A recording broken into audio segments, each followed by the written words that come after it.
A few years ago, I was barely speaking English. Doesn't sound real? Check it out. English and uh, give. I'm just barely talking. In today's video, I'm going to share what I did to bring my English to its current level. Like pretty much everyone else, when I graduated from high school, I could sort of understand what I heard. However, when it came to speaking, I struggled to put my words in the right order to express my ideas and thoughts. I was constantly thinking in my native language, which is Turkish, and translate to English as I spoke, which was a rough process. I'm sharing all this to give you an idea of where I started. I didn't go to private schools when I was young, or I didn't take private English lessons, or I didn't take any course, to be honest. Which brings me the main things that I applied in my language learning process that can help you achieve your language learning goals. So I will tell you 5 main things that I've done so far, and I will kind of go into this little rabbit holes in each headline. First one was immersion. So let's get started. One of the main things that I did was to immerse myself in the language as much as possible. I surrounded myself with English, whether through listening to music or watching YouTube videos or watching movies or even setting my phone and computer to English. The goal was to make English a daily part of my life, a part of my daily life, so that I was constantly exposed to it. This helped me to get used to the sounds, rhythm, and the flow of the language. At this point, I will pause the immersion part and I will tell you something about how I immerse myself through listening and how can you use the methods that I've used. So, there is active and passive listening that you need to know and you need to understand how what is the difference and how can you expose yourself regularly to the language. So, when we say passive listening, it's pretty self explanatory. It's listening to something while you're already doing something. It can be washing the dishes, it can be going out for a walk or for a run, or you can be driving somewhere, doesn't matter. Even in those cases, you put something on your headphones and you just basically let it play in the background, then you'll notice you will subconsciously be getting new words and you will get used to the rhythm of the language. The other is active listening. When we say active listening, it's also pretty self-explanatory. You put your headphones again, but this time you're on your desk and there shouldn't be something, distracting you. You should be focusing on what you listen. And my recommendation will be, so find yourself a nice podcast. I listened crazy amount of podcasts, like a lot. Like I don't really remember their names anymore, but I've consumed lots of them. So choose yourself a favorite podcast, which can be with which I think it should be something um appeals to you. It should be fun to you. You can't really push yourself to listen to something that doesn't interest you at all.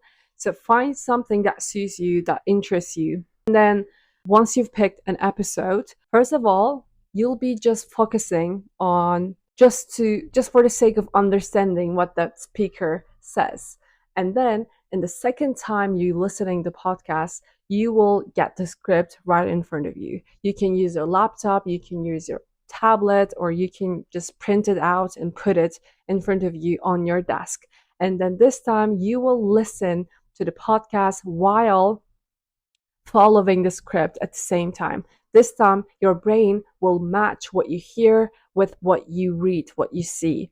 If you do this repeatedly, it'll help you to learn the words that you didn't know the pronunciation before, and kind of get used to this intonation of the language. So, wrapping up the part immersion, I will say immersion isn't about studying, it's about living the language.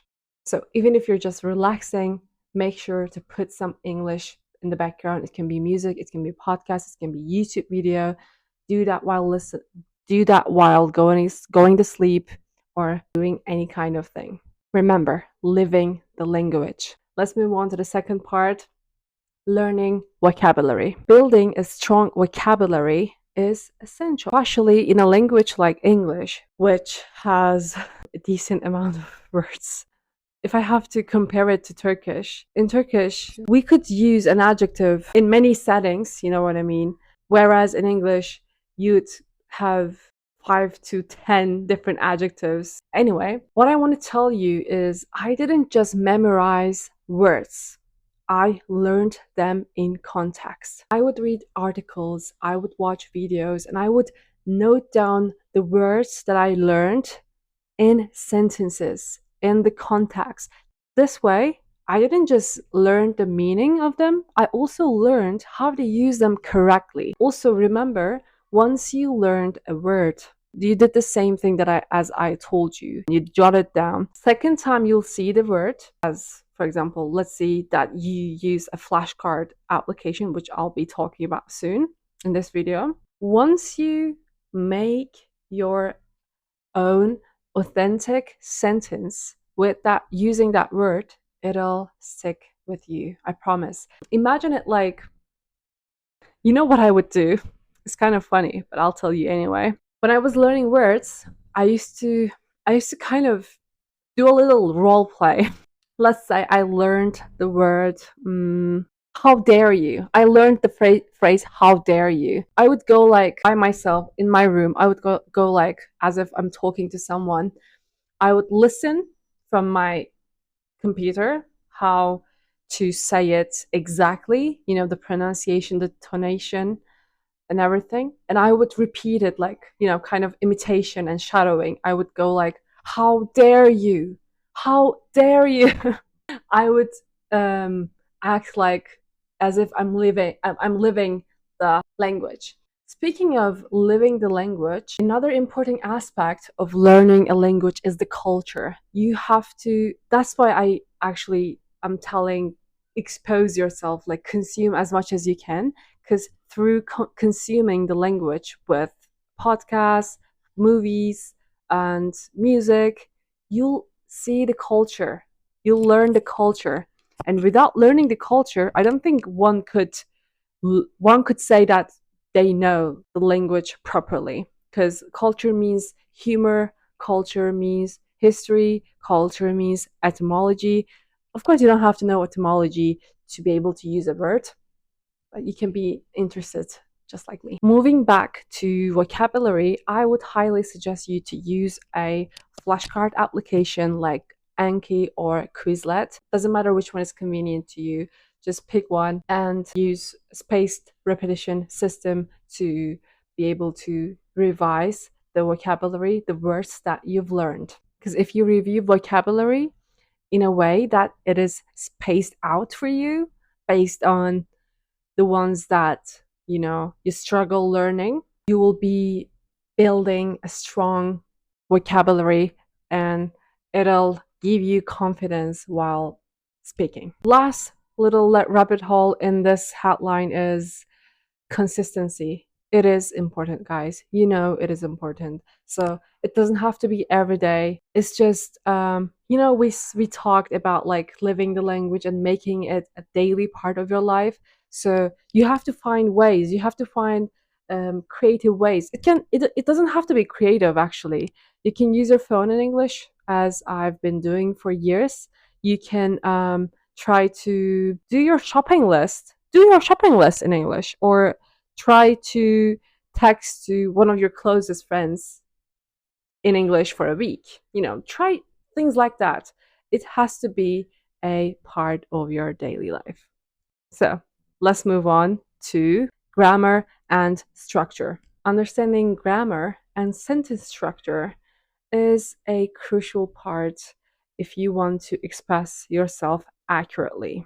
I feel like I need to be a bit particular. I need to be really clear when I talk about grammar, because learning a language has nothing to do with only studying it from a textbook. But to be able to learn the grammar, you must start with the basics, of course, and move on to more complex structures. And to be able to do that, you must find yourself a very foundational and reliable grammar resource. To be able to learn grammar, you don't really have to, of course, it depends on personal preferences, but in my case, I didn't take any course to learn grammar, but my foundation of English grammar was from high school, even though I wasn't really able to speak uh, after graduating. I learned the basics.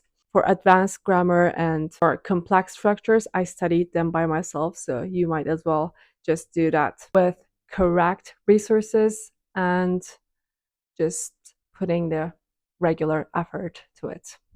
Let's move on with practice speaking. So, people, I have to tell you, speaking regularly was a complete game changer, you all. You know how important consistency is for pretty much everything you want to achieve in life. It can be a hobby, it can be language learning, it can be building business, I don't know, name it. So once I started pushing myself to speak in English, I showed you the video. Let me show it again. English and You see? Okay, stop, enough.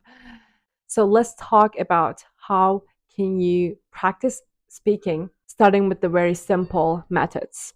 First of all, you can always talk to yourself. I did it all the time. Let's say I'm getting out of bed, right? I'm waking up. I used to think about how to say that in English, like as I'm getting out of bed, And if I cannot put it to words in English, I used to just go and translate and like say it out loud. Listen and say it out loud. Let's say I'm folding laundry in my apartment, in my room. I used to think like, so what am I doing right now? Çamaşır katlıyorum in Turkish. So if I don't know how to say that in English, I would just search and like, oh, folding laundry. Okay. I used to listen and say it out loud. So this is the very simple thing that you can do. You can talk to yourself in the mirror. You can do just like I told you, and you can actually record yourself and listen afterwards. I know it's annoying. We don't really want to hear our voices afterwards, but it works. And a second thing that you can do, you can find a partner to practice real life conversation without feeling pressured. The application that I used for free was Tandem, and I had very beautiful friendships over there. By the way, I'm a bit struggling to tell you this part because it's my third time recording. I'm recording with my phone and I'm out of storage. I thought I have enough storage to record this video, but apparently not. So I will go bananas if it happens again. So if you're watching this part, please just let me know if you see, if you feel, if you share my pain. Anyway, the third thing that you can do to practice English is subscribing to a platform that you can talk to native speakers, which I did for a year. And it was 3 times a week, half an hour each, and it really helped me to do it consistently. Also, I was able to talk to people from US, people from UK. So I'm not gonna name any brand or platform, but just keep in mind you don't have to subscribe to somewhere to practice English. So I already gave you 2 main things that you can basically do every day for free. Everyone is different, and like um, maybe you don't have enough time to find friends online and it doesn't really appeal to you to do something like that, then you might consider doing that. I'm just giving you options, and I'm just telling you the things that I've done, and I'm trying to be transparent with all of it. Let's move on to fifth and the last key point that we're going to talk is feedback and correction. We make mistakes. There is no such a thing that learning something without making mistakes. When you make a mistake, you should consider it as an opportunity to learn from it. Getting feedback was really crucial in improving my English because whenever I practice speaking or whenever I try to write something, I made sure to get feedback from someone. They pointed out my mistakes and I learned from them. I call this, in the previous part, we talked about a partner, an exchange partner, a language partner. I used to call them language parents in this case because they will teach you things that you should say and things that you shouldn't, and also, natural things to say and unnatural things to say, collocations, colloquial language, slang language, like many, different aspects of language they might teach you. So you should find someone like that. It can be someone who's proficient, and if they're native, or someone has advanced English. So just remember, making mistakes is a part of the learning process, and the more you make mistakes and you're corrected, the faster you'll learn. I hope you found today's video helpful. Let me know if you did in the comments, and feel free to ask me any questions about the things that I've just told you. I'd be more than happy to answer in the comments. And if you if you want a particular video on language learning journey and process, let me know. See you in the next videos. Bye.